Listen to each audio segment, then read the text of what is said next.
Salut à tous, je m'appelle Lisa, je suis russe et j'apprends le français et bienvenue dans cette nouvelle vidéo. Aujourd'hui, je crois que c'est la vidéo la plus intime sur ma chaîne parce que je vais vous montrer, tadam, c'est un album de photos. Ce sont des photos de mon enfance et j'ai décidé de vous les montrer parce que j'avoue en fait, parfois pour moi c'est très difficile à deviner.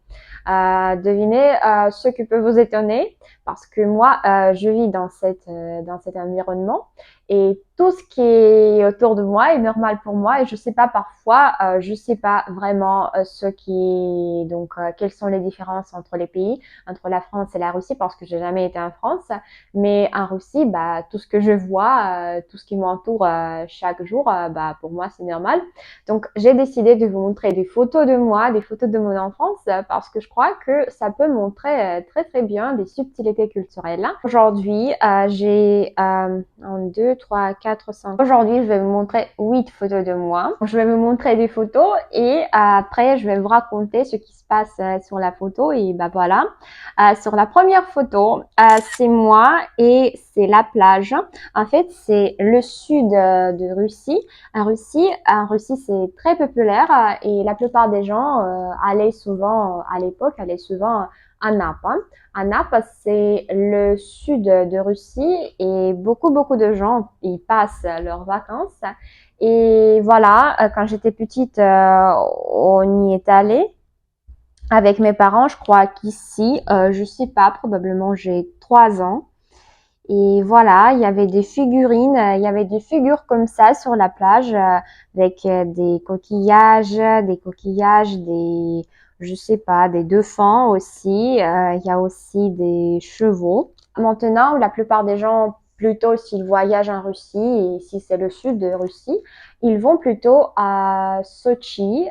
C'est encore une ville russe qui est très très belle et c'est très populaire parmi les touristes russes, parce qu'il y a la mer Noire, là-bas, il fait chaud et voilà. Et donc ici, c'est Anapa et on dit Anapa. Et voilà, moi, mon milieu de bain, très très très chic. Maintenant, c'est moi et mon père. Sur l'arrière-plan, vous voyez, c'est la mairie de ma ville natale. En Russie, la mairie, bah, c'est pas comme en France, je crois, parce que mairie, ça s'occupe pas de toutes les affaires. Par exemple, les mariages, les divorces, il y a un autre bâtiment pour ces affaires. On faisait souvent des expositions des fleurs comme ça. Ce que vous voyez sur la photo, c'est une femme et c'est un costume, un tailleur traditionnel des femmes de ma région. Parce que moi, je viens d'Udmurtie, c'est la région qui s'appelle Udmurtia, Udmurtskaya Respublika, Udmurtie. Je crois que maintenant, on peut avancer. Ah bon, d'accord, c'est moi, c'est ma mère, moi et encore une fille. Je sais pas qui c'est, mais bon, d'accord. Et on fait du patinage. En Russie, le patinage, c'est vraiment très répandu. Quand j'étais petite, toutes mes amies, pour leur anniversaire, ils demandaient soit des rollers, soit c'est rollers pour la glace. Je sais pas comment ça s'appelle, des chaussures pour faire du patinage. Ah, ça, j'adore. Ça, j'adore parce que c'est moi et c'est l'école maternelle. Donc, l'école maternelle, c'est une période très, très intéressante parce que, bah, ce que vous voyez maintenant, pour chaque fête, les enfants à l'école maternelle, elles préparent des poèmes, des danses et tout ça et on l'appelle utrynnik. Ça vient du mot utra, matin. Et d'habitude, ça se passe le matin. Plusieurs parents, la plupart des parents, ils annulent leur travail. Ils ne vont pas au travail le matin. Et ils viennent à l'école maternelle pour regarder ce que leurs enfants avaient préparé pour eux. Par exemple, ici, moi, c'est dans la robe violette. Et on danse, je crois. Et il y a plusieurs têtes des parents. Ils regardent, et voilà, il y a un sapin de Noël qui est très très grand et il y a un Père Noël juste à l'arrière.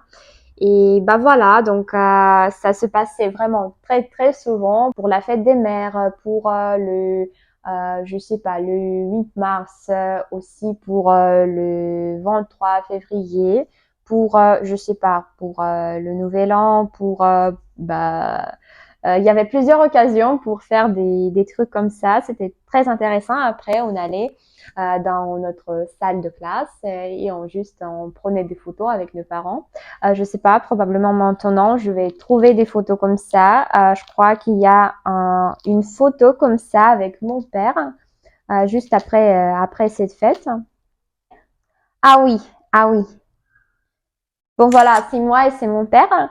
Et c'est juste après ce utrinic, après cette fête, tout le monde a regardé, les parents ont regardé ce concert de ses enfants et maintenant on juste probablement, si je ne me trompe pas, on buvait du thé tous ensemble, mais j'en suis pas sûre, mais voilà. Ah oui, j'adore, c'est la rentrée.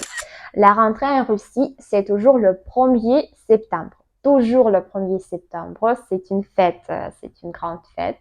C'est ma première année à l'école. Ce qui est nécessaire, c'est que les enfants aient des tenues très officielles. Regardez par exemple sur ma tête avec ce ruban blanc. Et aussi, ce qui est important, c'est que tout le monde apporte des fleurs à leur prof principal.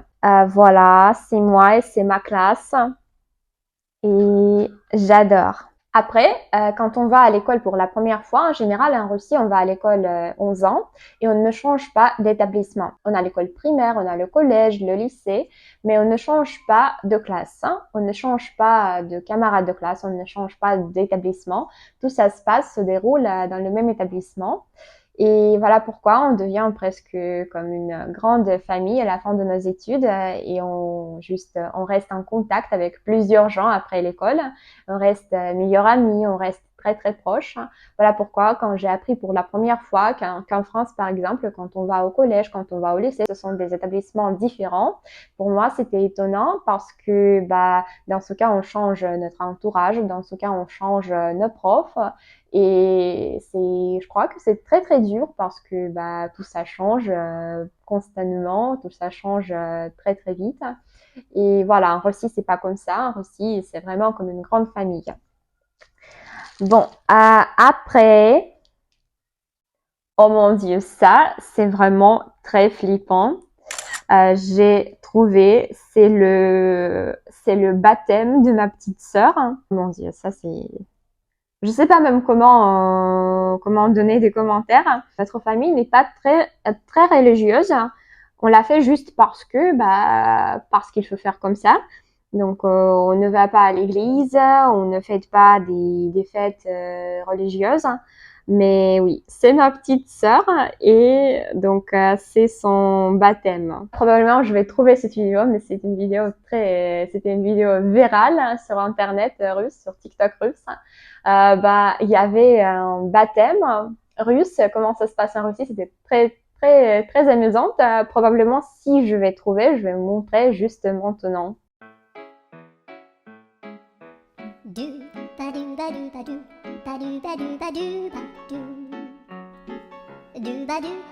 On avance et pour cette vidéo, c'est la dernière photo. Écrivez dans les commentaires si vous avez aimé ce format. Sur cette photo, c'est un peu comme la chandeleur en Russie. Bon, je sais pas, non, je sais.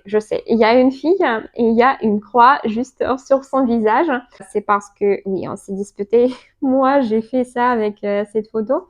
Mais bon, donc c'est presque comme la chandeleur. On l'appelle maslenitsa. On mange des crêpes et après, à la fin de la fête, on brûle cette grande poupée.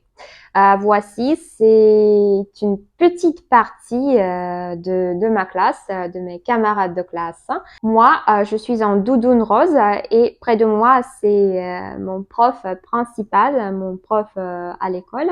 À l'école, pas seulement avec ma classe, mais souvent en général à l'école russe, on organise des événements comme ça quand on va, je sais pas, à la campagne, quand on va quelque part avec tous les enfants, avec tous les profs. et on fait quelque chose, on organise quelque chose, des concours, des visites guidées et voilà. Bref, c'était mon album de photos, mes photos d'enfance. J'espère que c'était intéressant pour vous. Écrivez dans les commentaires ce qui était étonnant pour vous et probablement je vais faire la deuxième partie. Maintenant, merci beaucoup d'avoir regardé la vidéo et à plus. Всем пока! Et surtout, n'oubliez pas de vous abonner à ma chaîne pour ne pas rater mes nouvelles vidéos. À plus! Всем пока!